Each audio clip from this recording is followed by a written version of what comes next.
What do these people need to get started? Why aren't they starting? We all know the answer is fear.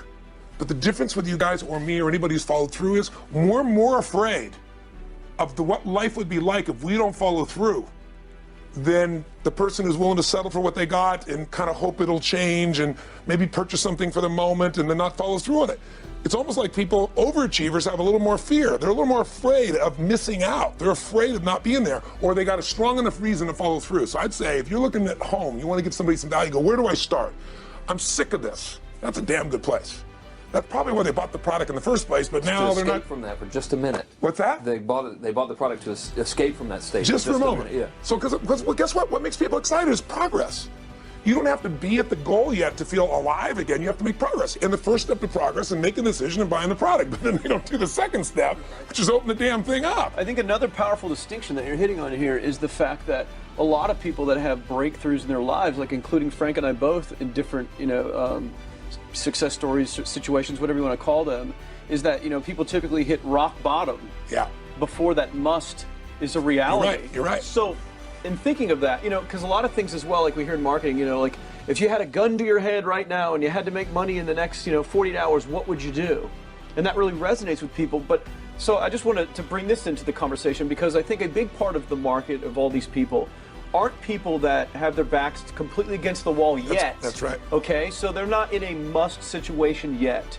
They're in a desire situation where they're okay in their lives. They do have big dreams and ambitions. They do want greater things, but it's not pushing them yet to the point where they will do what it takes to master something. Must. So what do you think? How do people go from not having their backs against the wall when they have no choice to say, I'm totally sick of this, to conditioning their minds to go from their situation where they are, which may be okay, to getting something greater? Well, think about this. What pisses you off and what excites you is all relative. $300 a week, no, $2,500 excites him more, that memory to this day, than even the $1 million, he did in his first 24-hour version, right? Or you breaking the 4-minute mile, $1 million, that must have been out of your mind. Tell me about that for a second. What did that feel like? You make $1 million in 24 hours, nobody in history of the internet's done it. Euphoria. Yeah. It was unbelievable. What was your? It wasn't even about the money. That's exactly right. That's exactly right. It wasn't really about the money. No, it wasn't. I wasn't thinking like, oh, that's how many cars I can buy. No. It just wasn't. It was just breaking through like another barrier of progress. So at that point, it wasn't about your back to your wall. At that point, what it was really about... It was a further point for my fear, is what it really was. Further point for your fear, and for some people, and I think in some cases, it's also a recognition of who I am and what I'm capable of. So for somebody whose life is already great, this is about, what if I could take on another skill that could create more freedom for my life? And just saying, I'm not having to go out and try and do it all perfectly right now. What I'm going to do for the next 8 weeks, I'm going to create a little ritual.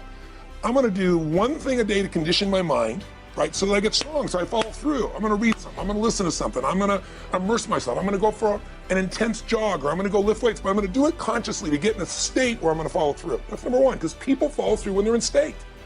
Second, I'm going to get clear about why this is a must for me. Not because my back's against the wall, but because I want to master an area of life that could create some freedom. I'm not going to master it overnight, but I got the system, I got the plan. I'm going to do one thing a day. I'm going to work on one subject a week. This week's going to be about figuring out what the right product or industry is. Next week's going to be basics of building traffic. And each week I'm going to make a little progress, and I'm going to get to a goal, whatever that is.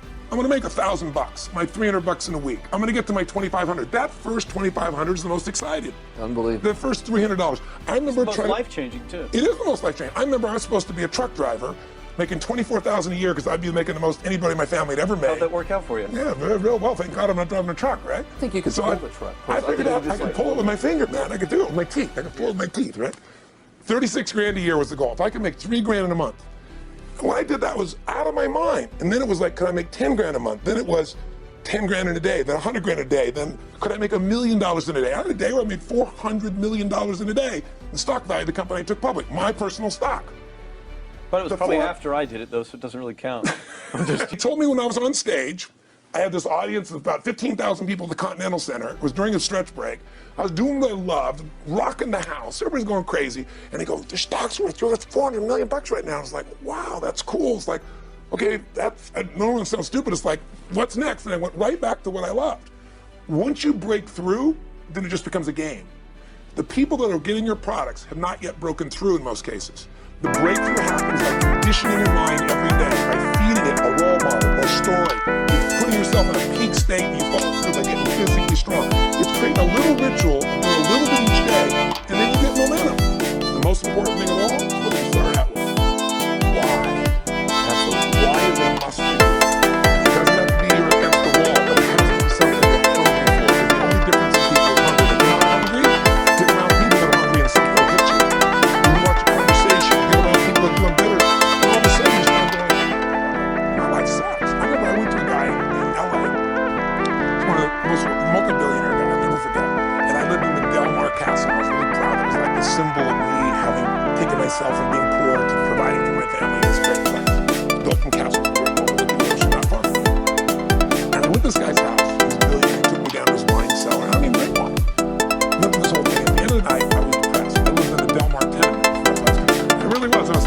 I live in a crappy place, and all my standards changed.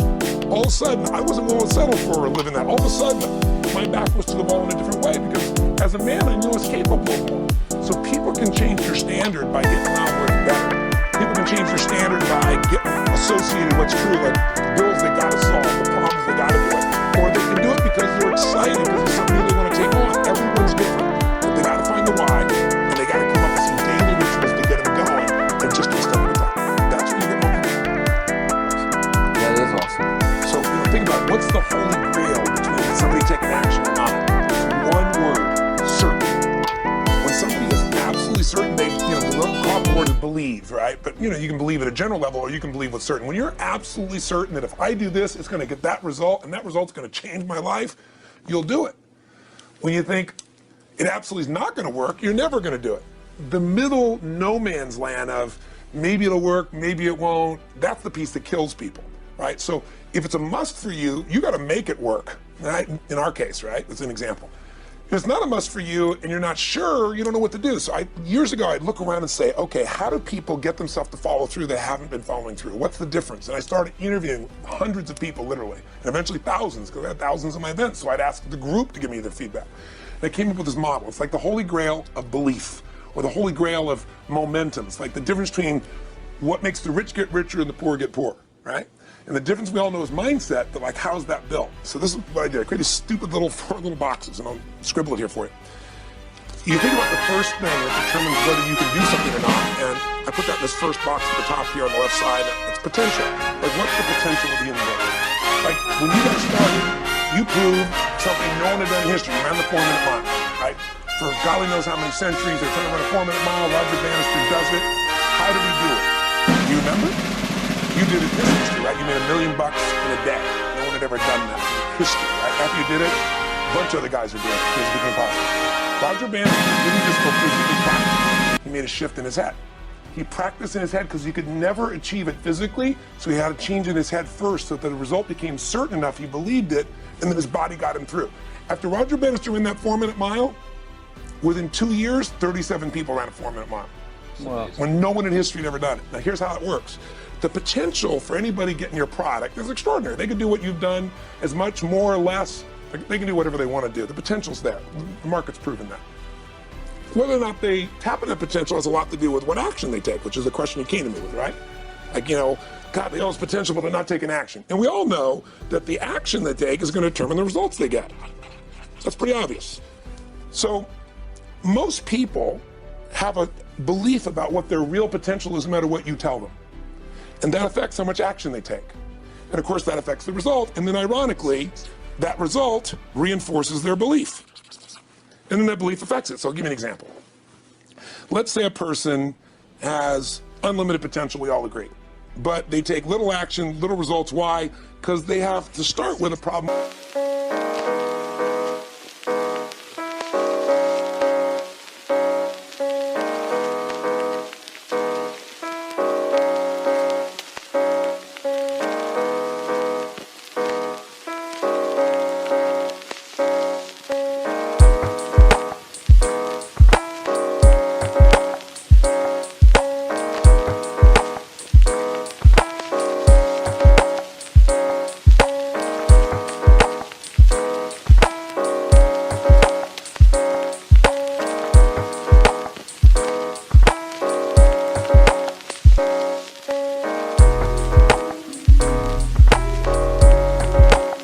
Their belief. They don't believe it's really going to happen for me. Maybe for Frank Kearns because he's got the cool hair and stuff, or maybe it's for you because you're so driven, but it's not me. Maybe Tony Robbins because he's a freak, got these big teeth. Whatever their thought process is, right? They got this thing, right?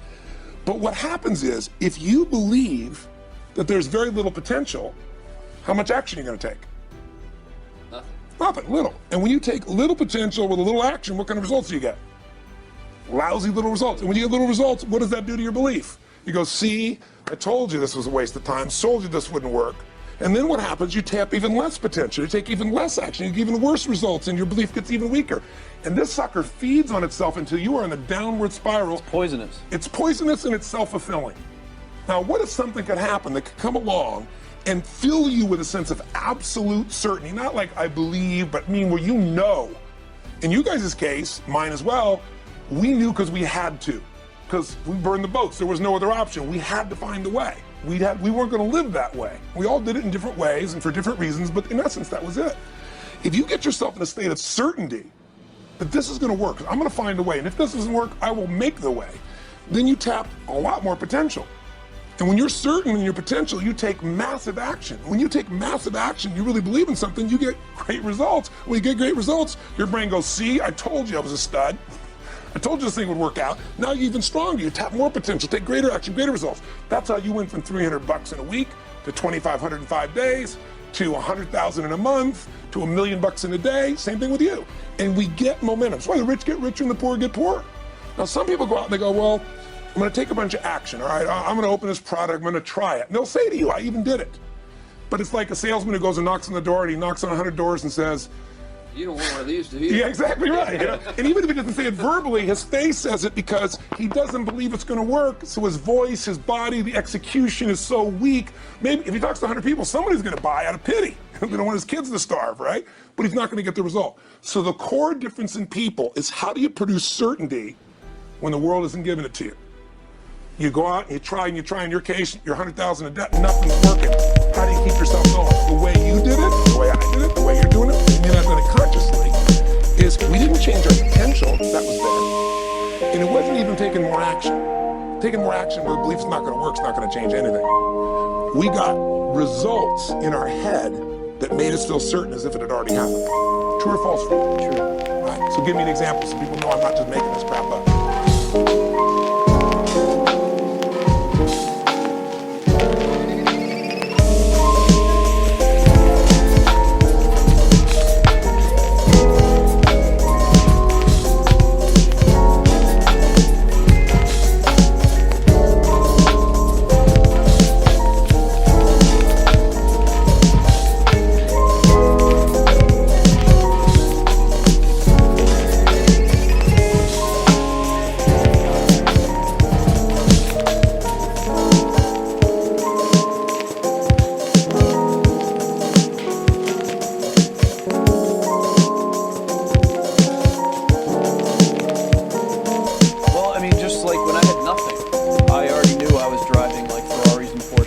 Because I always wanted those cars. I already knew I was going to have them. It was inevitable. Right. That was just my inevitable outcome. But how did you do that? Did you have a ritual? Did you think about it regularly? Was it one time you thought about it, or was it something you had an obsession towards? I had an obsession towards it. I mean, I used to work at a video store, which is the last job I ever had in my life. Thank God. And I used to go to work almost every day.